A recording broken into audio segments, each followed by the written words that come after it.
उत्तानपाद आसन। इस आसन में पीठ के बल जमीन पर सीधा लेट जाएं और पैरों को ऊपर उठाएं। कूलों तक पैर ऊपर उठेंगे, पीठ तक का हिस्सा जमीन पर टिका रहेगा। भाव शांति का, भाव आनंद का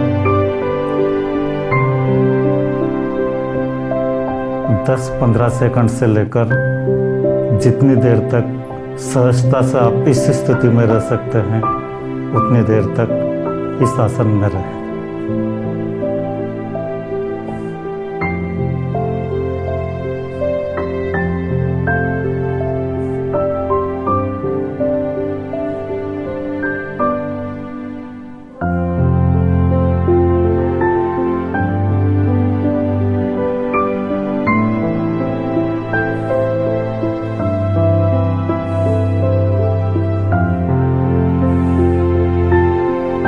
हर आसन को करने के बाद कुछ देर शवासन करें। सामान्यतया जितनी देर आसन किया है उसके 25% समय तक शवासन अवश्य करना चाहिए। शवासन में शरीर को बिल्कुल ढीला छोड़ दें। पैर के अंगूठे से लेकर मस्तिष्क तक पूरे शरीर को एकदम तनाव मुक्त कर दें, ढीला छोड़ दें और शांति के भाव के साथ ध्यान अपनी सांसों पर लगाएं। महसूस करें कि सांसें शांत होती जा रही हैं। शवासन वैसे तो हर आसन के बाद करना चाहिए और संपूर्ण व्यायाम या संपूर्ण योगासन संपन्न होने के बाद 5 मिनट या जब तक आपके पास समय है आप शवासन कर सकते हैं। शवासन में सभी आसनों के दौरान जो शरीर में खिंचाव या तनाव उत्पन्न हुआ है वो पूरी तरह से खत्म हो जाएगा और शरीर की क्षमताएं कई गुना बढ़ जाएगी। व्यायाम के बाद, योगासन के बाद शवासन अत्यंत आवश्यक है। व्यायाम और योगासन का संपूर्ण लाभ शवासन में ही मिलेगा। शवासन सबसे महत्वपूर्ण आसन है, इसे अवश्य करें हर आसन के बाद और सभी आसनों व सभी व्यायामों को समाप्त होने के बाद। शवासन में हम ध्यान भी लगा सकते हैं और ध्यान लगाने से अलौकिक शक्तियाँ हमारे अंदर विकसित होती चली जाती है। हमारी मानसिक, हमारी शारीरिक क्षमताएं कई गुना बढ़ जाती है। सामान्य व्यक्ति की तुलना में हम कई गुना अधिक कार्य कर सकते हैं, अधिक गति के साथ कार्य कर सकते हैं, अधिक आनंद के साथ, अधिक शांति के साथ, अधिक गति के साथ अपने कार्यों को, अपनी जिम्मेदारियों को, अपने दायित्वों को निष्पादित कर सकते हैं।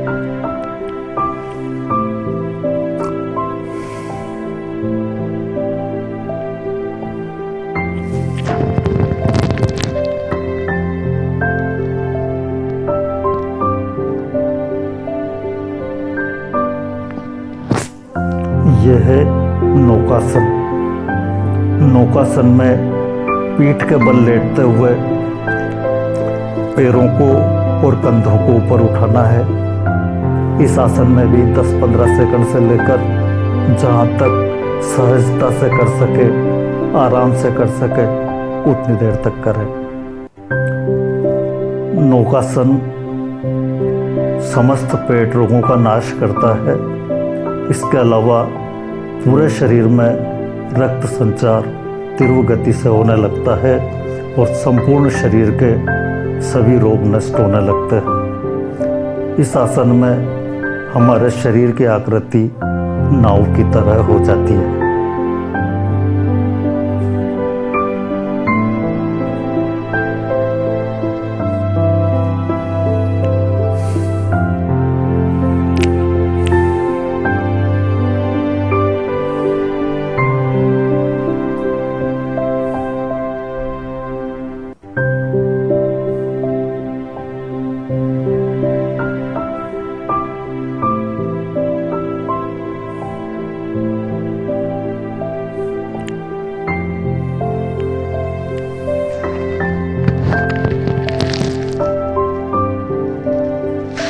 ये है दीर्घ नौकासन। इसको हृदय नवासन कहते हैं। इस आसन में हमारे हृदय की अंतरायणी बढ़ती है, हृदय के संबंधी को नष्ट करता, हृदय मजबूत बनता है।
यह है पवन मुक्तासन।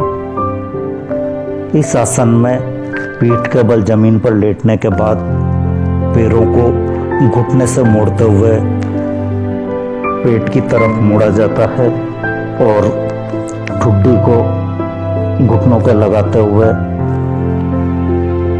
शरीर को बिल्कुल ढीला छोड़ दें। शांति के भाव के साथ, आनंद के भाव के साथ इस स्थिति में जितनी देर सहजता से रह सकते रहे। ध्यान सांसों पर लगाया जा सकता है या जिस भी शरीर के अंग में खिंचाव महसूस हो, तनाव महसूस हो, उस स्थान पर ध्यान को लगाया जा सकता है।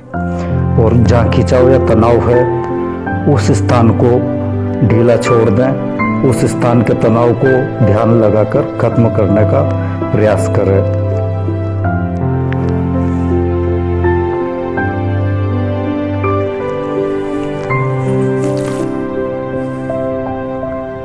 पवन मुक्तासन, नौकासन, उत्तान पादासन, दीर्घ नौकासन, अर्ध हलासन, हलासन, सर्वांगासन। इन सभी आसनों में हमारे पूरे शरीर में रक्त संचार तीव्र गति से होने लगता है। योगासन हमारे संपूर्ण शरीर का तो व्यायाम है ही सही, साथ ही हमारे मन और मस्तिष्क भी योगासनों में शांत होते चले जाते हैं। संपूर्ण शरीर, मन, मस्तिष्क सब शांत होने लगते हैं और धीरे धीरे हम आनंद की सर्वोच्च अवस्था में पहुंचने लगते हैं, परमानंद तक पहुंच जाते हैं। किसी भी आसन में जब सिद्ध हो जाता है तो उस आसन में हम ध्यान से समाधि तक पहुंच जाते हैं और ध्यान है परमात्मा से एकाकार और समाधि है परमात्मा से एकाकार होने के बाद जो परम शांति की अवस्था है, जो परम आनंद की अवस्था है, उस अवस्था तक पहुंचना ही समाधि है। जो भी आसन हमारा सिद्ध हो जाता है उस आसन को करने से हम समाधि तक पहुंच सकते हैं, परमात्मा का ध्यान करते हुए, परमात्मा से एकाकार होते हुए, परम शांति, परम आनंद की स्थिति में पहुंचते हुए पूर्ण समाधि तक पहुंच जाते हैं। और समाधि की अवस्था में हम जितना देर रह सकें उतना देर हमें रहना चाहिए। उस आनंद को, उस शांति को महसूस करना चाहिए, अनुभव करना चाहिए।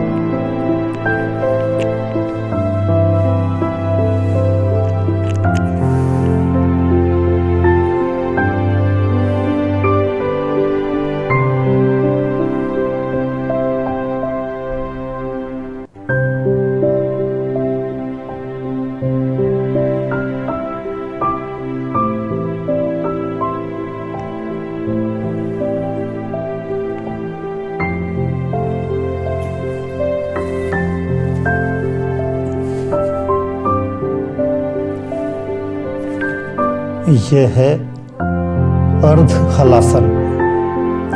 अर्ध हलासन में पीठ के बल लेटते हुए पैरों को ऊपर उठाया जाता है और हमारे शरीर की आकृति इसमें आधे हल की तरह हो जाती है। हमारी जो शरीर की स्थिति है वो 90 डिग्री का कोण में बदल जाती है। पैरों की जो पगथलियां है वो ऐसा उनकी स्थिति ये हो जाती है कि वो आसमान की तरफ देख रही हो। पैर बिल्कुल सीधे होने चाहिए, लेकिन किसी प्रकार का कोई तनाव नहीं, कोई खिंचाव नहीं, बिल्कुल शांत पूर्ण आनंद। इस आसन में भी जितनी देर तक रह सकते हैं रहें।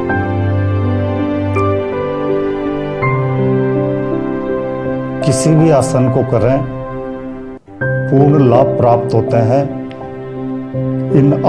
जितनी भी ये योग मुद्राएं हैं, योगासन हैं, इनमें किसी भी एक आसन को भी हम करते हैं तो संपूर्ण शरीर में रक्त संचार तीव्र गति से होने लगता है। और जब रक्त संचार हमारे शरीर में तीव्र गति से होगा तो हमारे शरीर के संपूर्ण रोग नष्ट होने लगेंगे। किसी तरह का कोई रोग हमारे शरीर में नहीं बचेगा।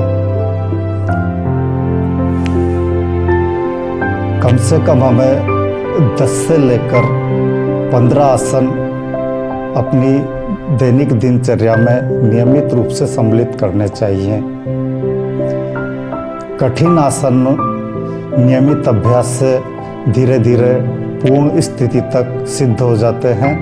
प्रारंभ में जहाँ तक सरलता से हो रहा है वहाँ तक करें, धीरे धीरे अभ्यास जारी रखें। एक निश्चित समय के बाद अगर आप नियमित रूप से जिस आसन को कर रहे हैं उस आसन में आप पूर्ण स्थिति तक पहुँच जाएंगे। बस झटके से नहीं करना है, अनावश्यक दबाव लगाकर नहीं करना है, अनावश्यक तनाव डालते हुए या अनावश्यक खिंचाव डालते हुए नहीं करना है। बिल्कुल शरीर को रिलैक्स रखें, शरीर को ढीला रखें, मन को शांत रखें, तभी योगासनों के लाभ मिलेंगे। बस धैर्यपूर्वक कठिन आसनों को करते रहेंगे तो कठिन आसनों में भी शीघ्र ही आप सिद्धि की अवस्था तक पहुंच जाएंगे, पूर्ण स्थिति तक पहुंच जाएंगे। प्रारंभ में जितना आपसे आसानी से हो रहा है वहां तक करें।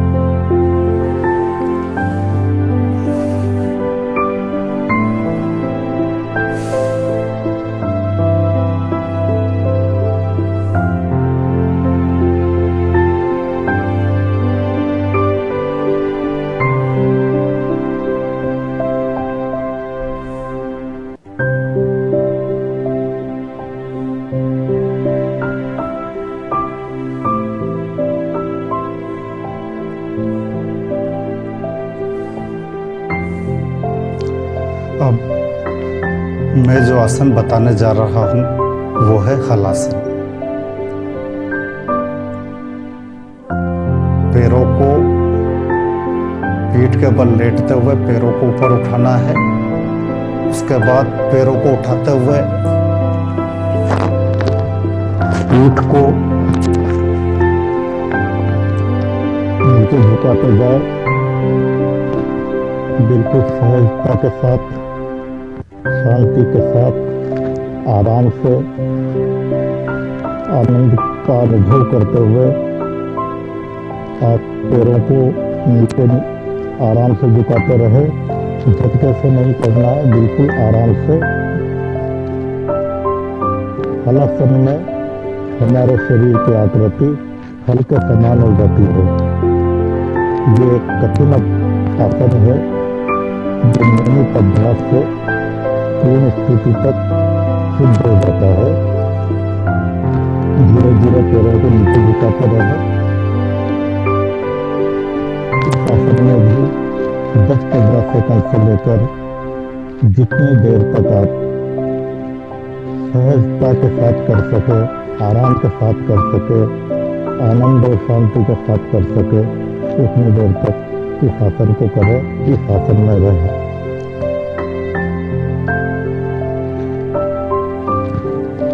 हलासन में जालंधर बंद स्वाभाविक रूप से लग जाता है।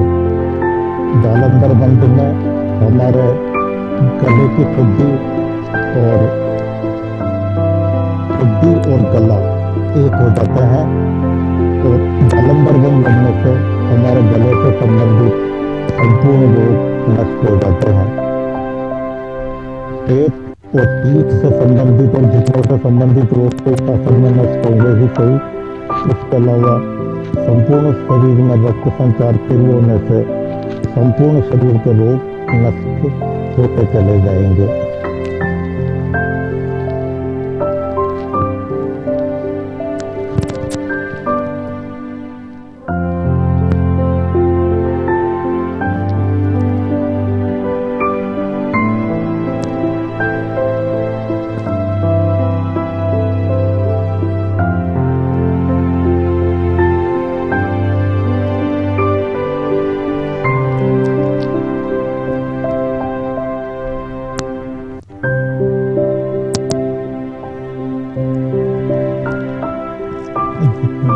सीधे रहना चाहिए, कंधे के पैर के जमीन से टिक जाना चाहिए।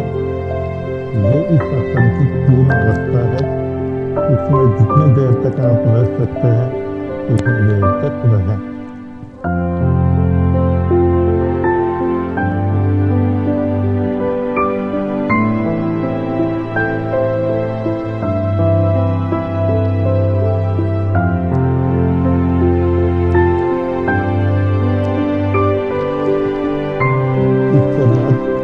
इसी स्थिति से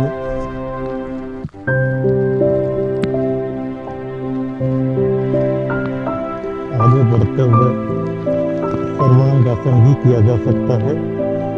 सर्वांगासन में अगर प्रारंभ से किया जाए तो पीठ के बल लेटकर पैरों को ऊपर उठाते हुए, पीठ को ऊपर उठाते हुए कंधे तक पूरे शरीर को ऊपर उठाना है।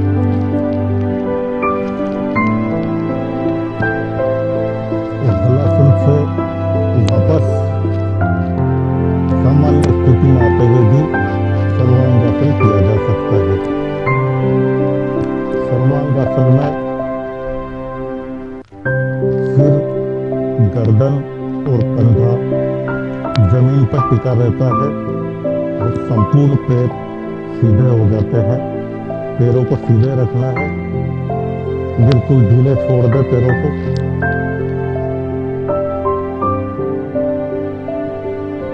शरीर के संपूर्ण शरीर को ढीला छोड़ दे। सर्वांगासन, जैसा कि इसका नाम है, इस आसन में सभी अंगों का व्यायाम हो जाता है। ये शरीर का संपूर्ण व्यायाम है। जो शीर्षासन नहीं कर सकते हैं उन्हें शीर्षासन से संबंधित सभी लाभ सर्वांगासन के दौरान भी प्राप्त हो जाते हैं। केवल सर्वांगासन करने से ही शीर्षासन के काफी कुछ लाभ प्राप्त हो जाते हैं। जो शीर्षासन नहीं कर सकते हैं वो सर्वांगासन अवश्य करें। इस आसन में भी जितना समय तक सहजता से रह सकते हैं उतना समय तक रहें।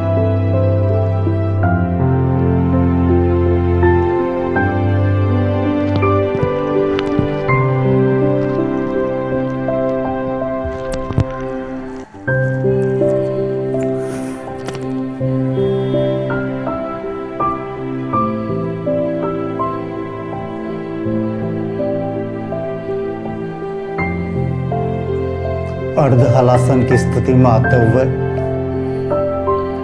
उत्तान पादासन और फिर शवासन।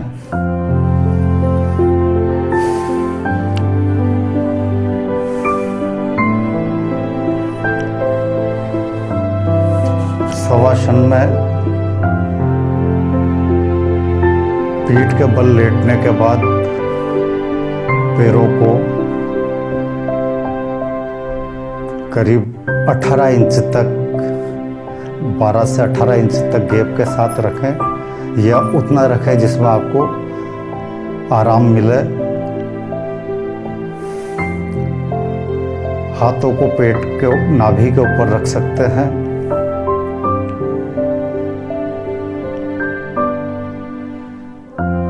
योगासन व शारीरिक व्यायाम से जो खिंचाव और तनाव उत्पन्न हुआ है वो पूरी तरह से शवासन के दौरान खत्म हो जाता है और हमारा शरीर पूर्ण आराम की अवस्था में पहुंच जाता है। हमारी क्षमताएं आसन करने के बाद या योग मुद्राएं करने के बाद या योगासन करने के बाद शवासन करने से असीमित हो जाती है। यानी शवासन अवश्य करना है और शवासन में पैर के अंगूठे को ढीला छोड़ते हुए पैर के घुटनों को ढीला छोड़ें। रीढ़ की हड्डी के पृष्ठभाग पर ध्यान लगाते हुए उसे ढीला छोड़ें। हाथों को बिल्कुल ढीला छोड़ दें।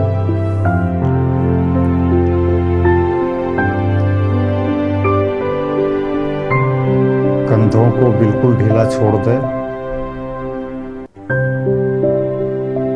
पलकों पर ध्यान लगाते हुए पलकों को बिल्कुल ढीला छोड़ दें।